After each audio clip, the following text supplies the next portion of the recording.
Nabi, gaji bawah Taala. Ya.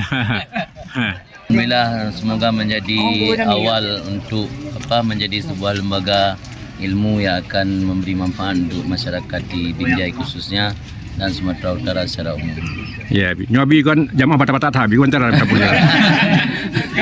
InsyaAllah dengan ada ilmu, insyaAllah akan ada perubahan secara pelan-pelan, dan yang paling utama kita sebagai para pemberi ilmu atau yang mengajarkan ilmu di sini harus menampakkan dan memberikan contoh-contoh dan akhlak yang baik. InsyaAllah orang akan lebih tertarik dengan akhlak yang kita tampilkan ketimbang hanya menyampaikan ilmu saja.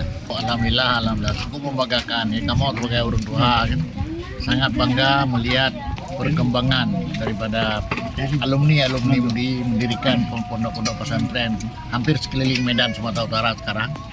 Mudah-mudahan berjalan dengan baik dengan doa-doa daripada ulama-ulama kita di Aceh.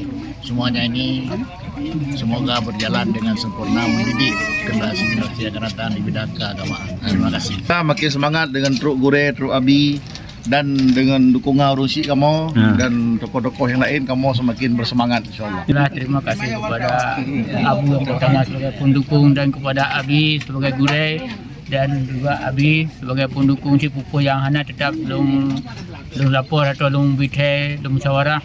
Yang saya insyaAllah berkat musyawarah dan dukungan daripada gure-gure Bandung mereka bersejahtera dan berwujud kepada ilmu manfaat. Amin amin.